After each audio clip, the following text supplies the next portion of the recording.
Hello, runners. This is Coach Bala here. Yet again, another week bites the dust, as they say. Congratulations. Second week of second miso is done. One more week and second miso is also done. How unbelievable that is. Congratulations, guys. Truly, truly proud of all of you and your dedication and commitment to the training plan.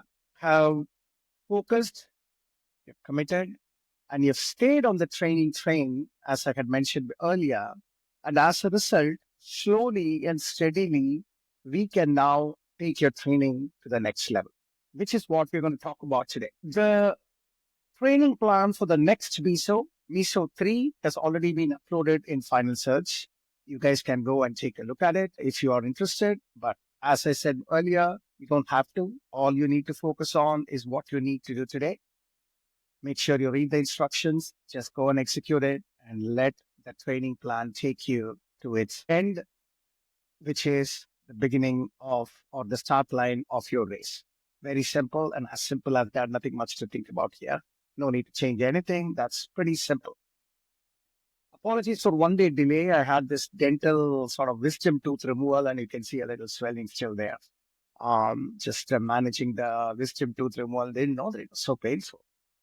Those of you have not uh, removed it before, and don't wait till what I did. Wait till like a long time. The longer you wait, the more painful it seems that you get when you remove it. Of course, I've lost some wisdom, so hopefully it doesn't reflect in this podcast. That said, today I want to start laying out what the focus for the next MISO is all about.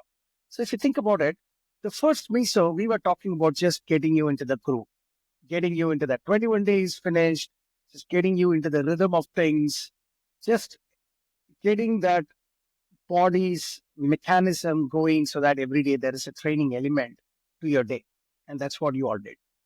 The second MISO was all about consistency. That means whatever you've built thus far, you need to keep at it, build that internal stamina to come and do the same thing again and again.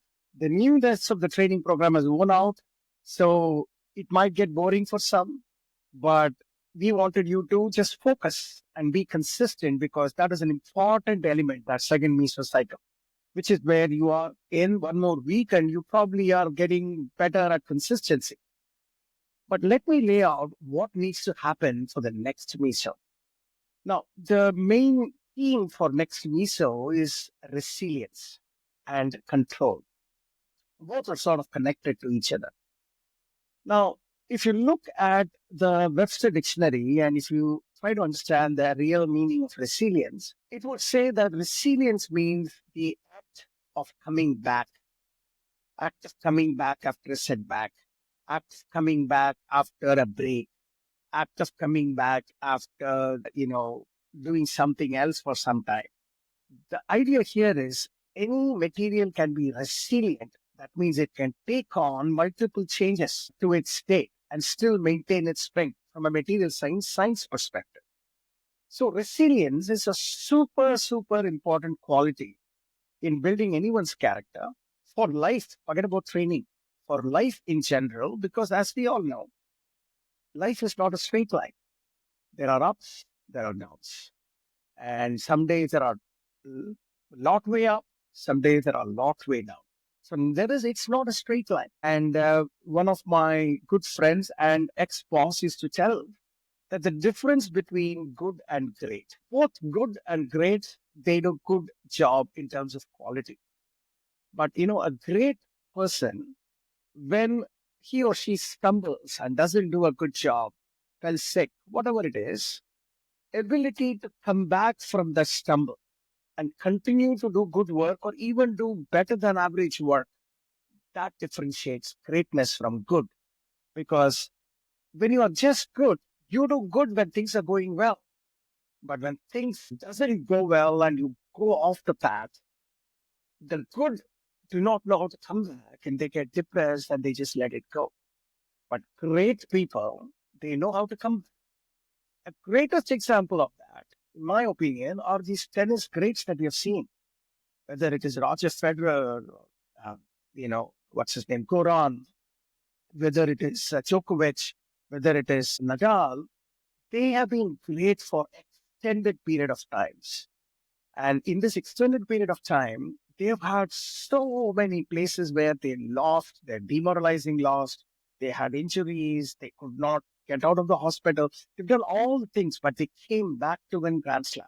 And you will see any great champion, if there is one thing that is common, not just in one sport, but across all sports, and I would say across all walks of life.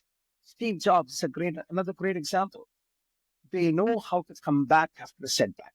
So resilience is what makes greatness. And we all want to be great runners, great human beings. So that's why the next MISO, focus on resilience, is something that's going to make us all great human beings as well as great runners. So let us talk a little bit about what does it mean and how does it play out on the ground. Now, what happens in resilience? Let's come back to the running context. Typically, where resilience comes into equation when you are in training is when you are doing really well and suddenly there is an injury. There is a family situation that you have to travel somewhere unexpectedly. There is official work suddenly has piled on and you just don't have the energy or the time, and then one day becomes 2 days and 5 days of no training. These are all ways in which a break from your good, consistent rhythm happens. So now the question is, how do you come back? So I offer a very simple framework for resilience. And the simple framework is, first thing is you need to tell yourself that this is a normal occurrence. Mentally, you should tell yourself it is okay. Yes, I missed four training days or 5 training days. This is normal. This happens with everybody, and that everybody includes me as well. This 5 days is not going to change anything when it comes to my aerobic strength, stamina that you've built. That confidence is very, very, very important. Because if you don't have the confidence, you won't have the confidence to come back. You will think that, oh my God, I've lost everything. I can't get back to starting from scratch again. I knew the pain that I had to undergo. I don't have the energy to do the pain, and you let it go. But if you mentally tell you, which is, by the way, it's the truth. You're not telling something that is wrong. Mentally tell yourself that it is totally normal. Everyone goes through it. I'm also going through it. It's not something that is going to be bad. Then you have lowered the bar of coming back. That's step one. And you should, and it's a truth also, by the way. Take it from me, it's a truth. Nothing has really, just because you missed a week of training, nothing happens. You will come back roaring back. Now, item number 2. If you remember, when we started the season, we were in some kind of a resilience breaking mode only because we had a break for 3 months or 2 months for return runners or for new runners. You've never done this before, so you're doing it for the first time. So your body is throwing all negative signs. Your mind is throwing all negative signs. And our job was to break that and start the activity. If you remember it, that was our goal. And what did we do? We focused on the first 21 days. I told you that focus on the 21 days. That's the habit forming phase. Just get that done. It might be dirty. It might be painful. Just keep at it. 21 days is over. You are into a different zone. Now, the good news for you guys is when you have that break middle of the season, the 21 days is now only 3 days. Keep that in mind. All you have to focus on is those 3 consecutive days of training. You're like Arnold Schwarzenegger. You are totally. So, and this is an important step. So when you are trying to come back, you are not focused on the training. You are not focused on the season. You're not focused on anything. All you're focused on is, I'll do today, tomorrow, day after tomorrow. That's it. You do these 3 things, you will come roaring.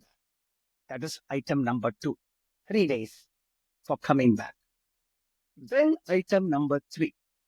During these 3 days, do not worry about quality. Just worry and focus on time and foot. That's it. What I mean by that is, let us say if you are not coming back, you were supposed to do 4 miles, 3 miles, 4 miles, 3 days, three distances you have to do. So let's say for you, 15-minute mile. So 4 miles, you take an hour, 3 miles, you take 45 minutes, 4 miles, again, another hour. So Tuesday, Wednesday, Thursday, you would have done 1 mile, 1 hour of running, 45 minutes of running, 1 hour of running. This is what you would have done normally. Now you came back after an injury or a break, and now you're staring at it, and you start running. And because you're running after a break, you are not able to run. Body is paining, it's struggling, everything is happening. You don't have to do 4 miles. Don't worry about 4 miles.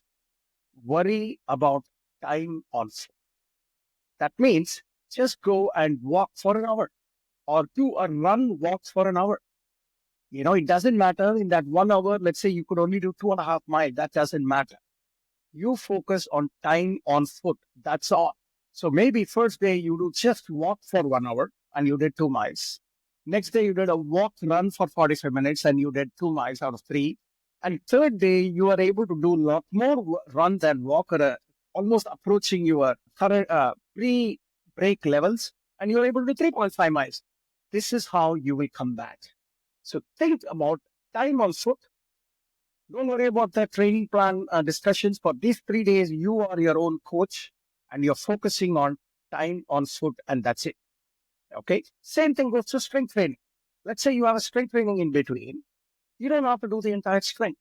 Pick up 4 or 5 things that you do well. Maybe it's just stretches, but build time on doing that. That means 30 minutes of strength training. Normally you do 30 minutes of just moving your hands, stretching, do some yoga techniques, etc. Swimming, you name it. You are getting a body into the rhythm of doing something for a certain amount of time. That sends a signal to your brain that, hey, my brain is active thinking about physical fitness, and it automatically align all the muscles for you to make it happen.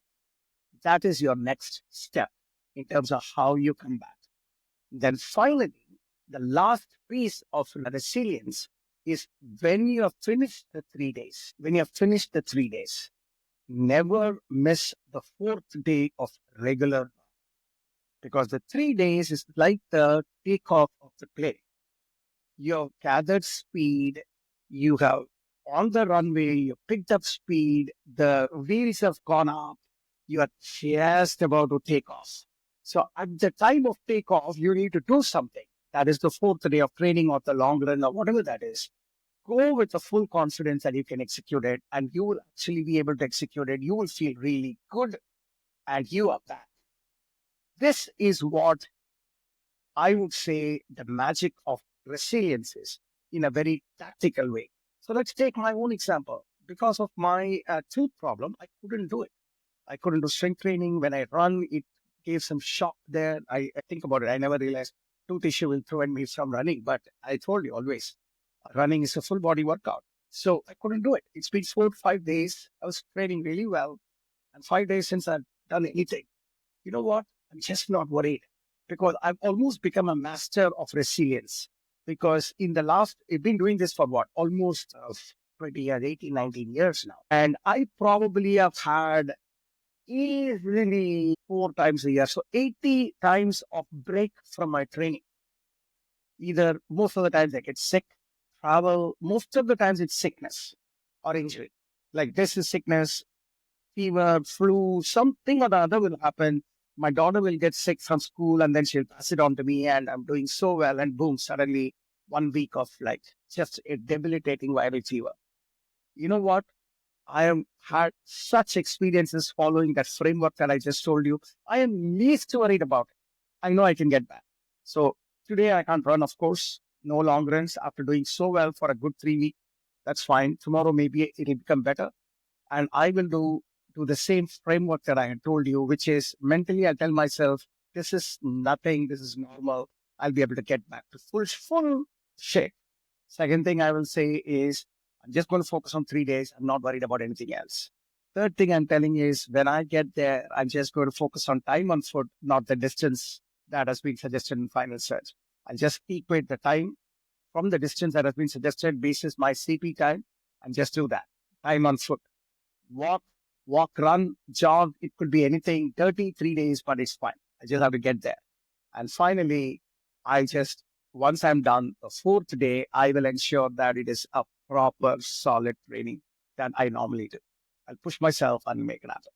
This is my resilience framework, guys, and you all should think about it. The one other thing about resilience I wanted to tell you is that resilience is the way it's not an optional thing. If you want to be a successful long distance runner, you have to have resilience, because this is the difference between somebody finishing, let's say, a long distance race and somebody who's not able to finish, because everyone can do it. But 16 weeks, when you train, you will have some life issues. And people who do not know how to come back are the folks who normally leak out of the program and not able to finish it. And so I can tell you, resilience is a difference between someone who is finishing a distance, training and race, and not able to finish. The difference is resilience and nothing else. The second part of today's messaging is about control, which we will talk a lot more next episode. But I just want to tee it up a little bit. Now, control, they say power without control is pointless. You all have been training for some time, so you've developed sufficient strength and power. But there is absolutely no point in having that power if you do not know how to control the release of that power. At the end of the day, long distance running is about controlled release of that power that you have developed over the training cycle. That's really what long distance running is all about. Folks who are better at it can sustain it for a longer time, and because they can sustain it for a longer time, they will be able to do it better for a long. It's almost, think of like a balloon.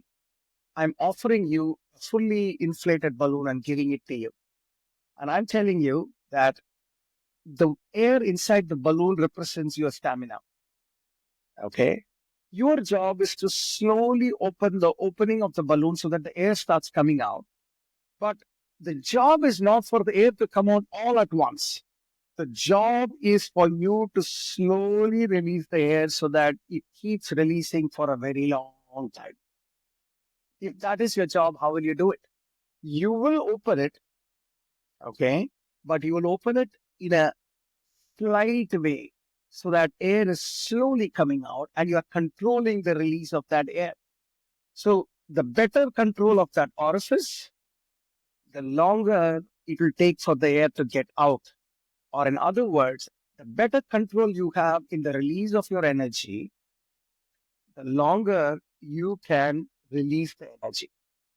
Of course, if you constrain it too much, very little energy is coming out, then you won't be able to run at all.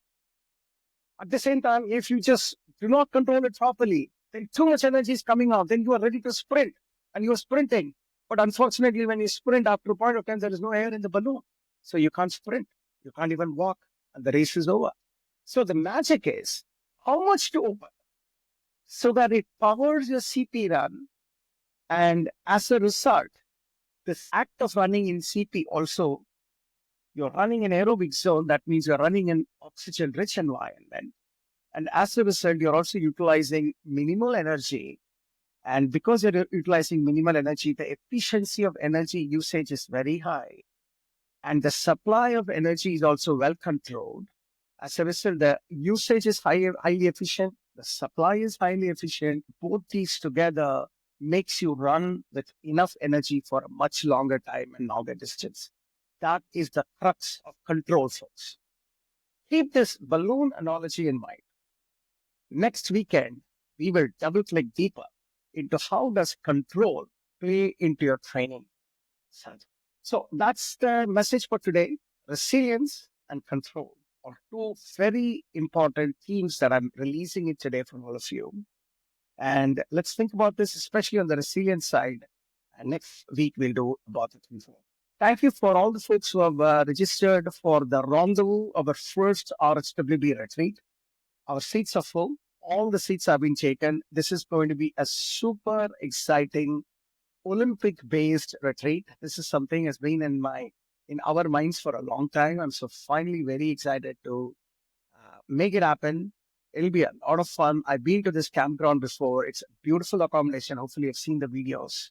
I'll have a separate WhatsApp group for the 60 of you who have signed up. We will divide you all into 4 wonderful teams with team captains, and we will divide and conquer some management work. We'll organize some nice luxury bus from New Jersey for those of you leaving from New Jersey, and it'll be a lot of fun. The only sort of finger crossing is the weather. I'm hoping that October first week will be chilly, but may not be absolutely very cold or something. So, looking forward to spending a quality weekend in our upcoming retreat in October, and I'm hoping that this is just the beginning of a very beautiful, massive tradition at RHWB, where I envision maybe 5, 6, 10 years later, this is an annual tradition where hundreds by hundreds, thousands of runners from around the world come here for a running conference. And we all come together, network, enjoy each other's company, have a lot of fun. And we'll also move it towards the summer. Next time we'll have better planning, and we'll know how to do it better. And I can't wait, guys, to kickstart this very exciting tradition with all of you. And also the soccer training, it's very cold in Northeast, so we will postpone the soccer coaching that I said I will offer, or we will offer. We'll come back with a different time because it's just not possible to do any outdoor soccer. Even I'm talking about outdoors for most of the folks in East Coast. It's pretty cold out here. So we're going to we're putting a lid on that for now, and we'll come back to it when the situation is more conducive for that. Okay. So thank you so much, folks. Keep up the good work, and I will see you shortly in Final Surge, in WhatsApp, and next weekend's message. Take care, guys.